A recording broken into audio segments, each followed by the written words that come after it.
Hello everyone, and thanks very much for your interest in Bedside Manner Beginner, an introductory course in nursing English.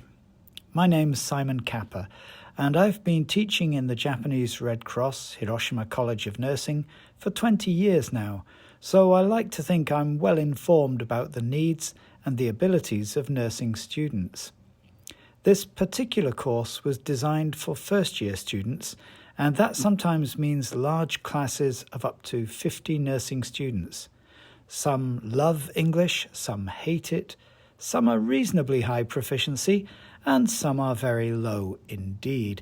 But they all have to get through the course, so any text that I created needed to be accessible and manageable to the least proficient and the least motivated, but also stimulating and challenging to the more capable students.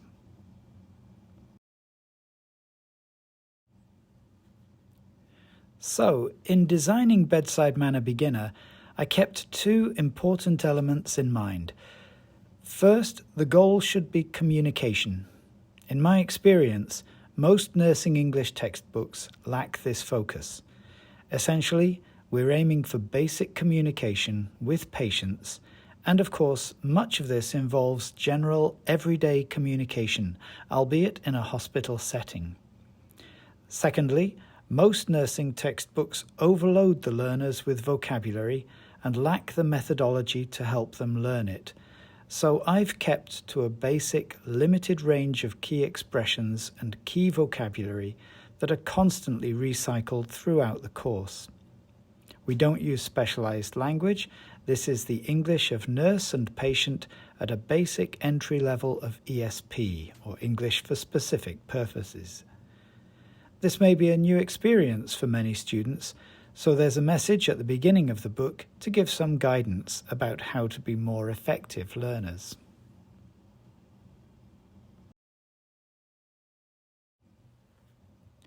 Of course, this same information is also available in Japanese in the Japanese Language Support booklet, which is available as a free download from the Perceptia Press website.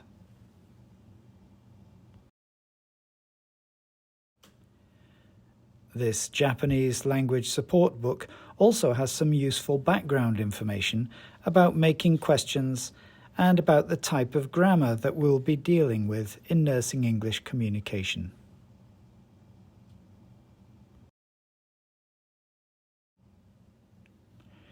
There's also a teacher's guide, taking teachers through the flow of each unit, providing suggestions and advice, and an extensive selection of materials for testing.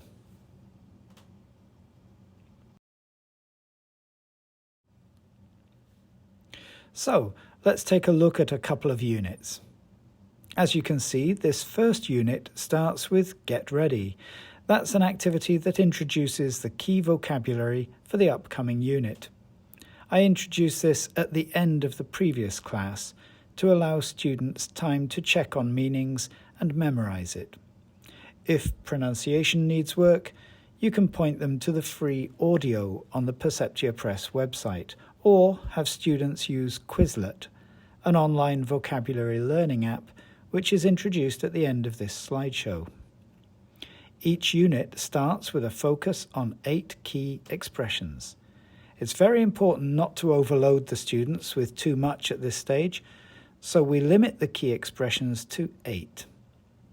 Following that, we have a word quiz to recycle and reactivate the vocabulary that learners should have prepared over the previous week.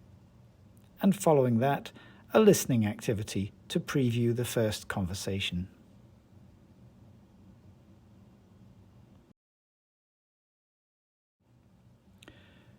Personally, I don't use the audio as a listening test. I prefer to encourage students to download the audio and listen to it as much as they can before they come to class. All the audio is freely available on the Bedside Manner Beginner page on the Perceptia Press website.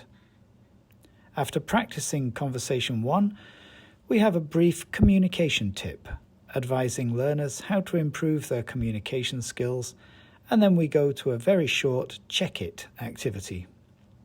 This is deliberately pitched very low, and students usually complete it without any problems.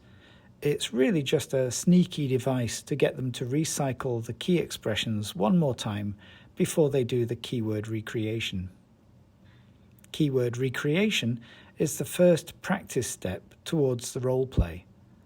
Students try to elicit the key expressions from each other by prompting their partner with a key word.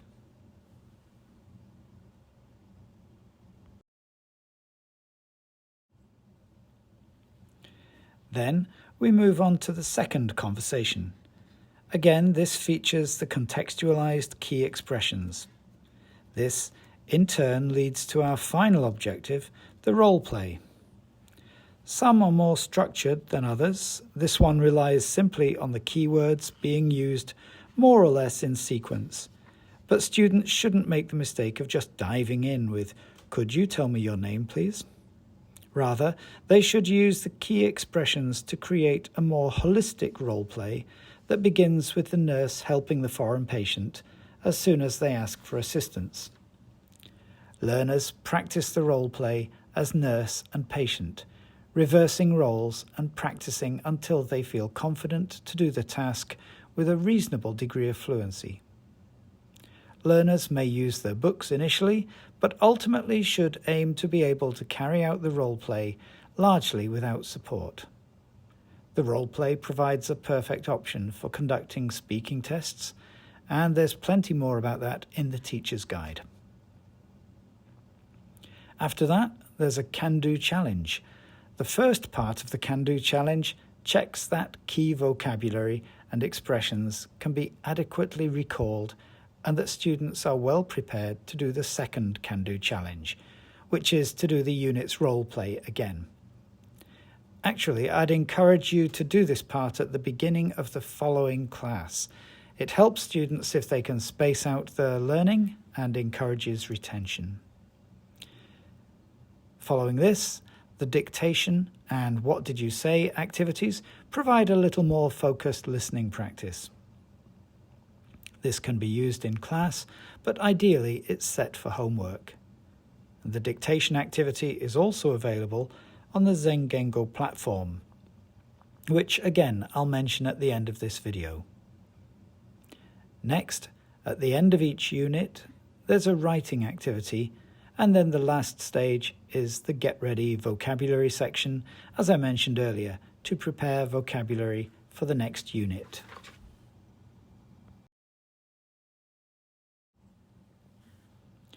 Each unit concludes with a crossword, which I always set for homework. The crossword recycles the key vocabulary yet again and makes sure that students are engaging with English outside class. If your students have any trouble with the crossword, there's a crossword answer pool at the back of the book that they can use as the last resort.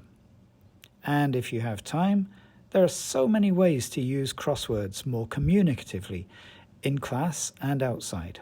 And crosswords also really make good small tests. Of course, there's more information about that also in the teacher's manual.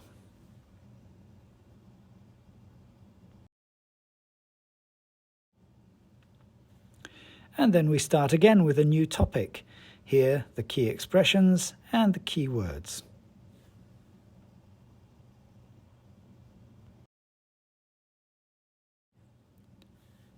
So, although the content for each unit is limited, we have a lot of recycling and scaffolding of the key language in order to develop automaticity and encourage learning.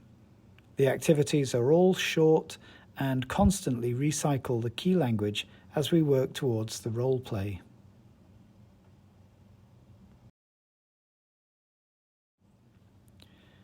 The reference section provides support notes to help learners get more out of the conversations, and support notes are also found in Japanese in the Japanese language support booklet.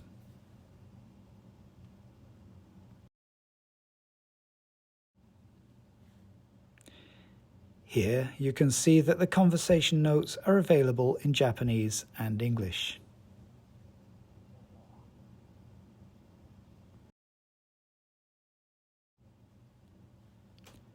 and here's an extension page in case you need additional materials.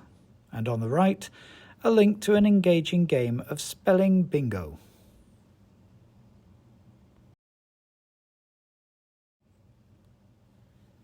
And these two spelling bingo games can be found at the back of the book.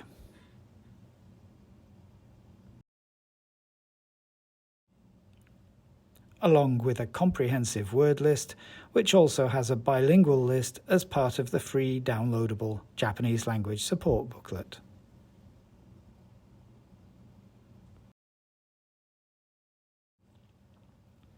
We also have some additional vocabulary lists, and if you really want to have some fun in class or have students learning more outside class, we have all the vocabulary for Bedside Manner Beginner loaded on Quizlet.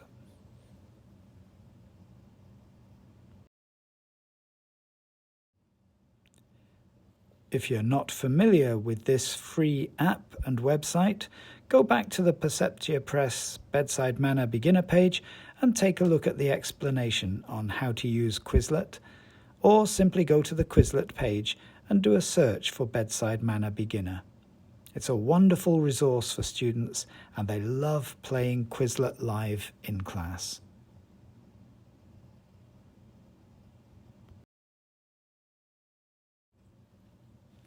And as an added bonus resource, why not try the Bedside Manner Beginner supplementary activities on the marvelously useful Zengengo site, where you can find a wide range of online activities that make it so easy for teachers to set and grade homework effortlessly.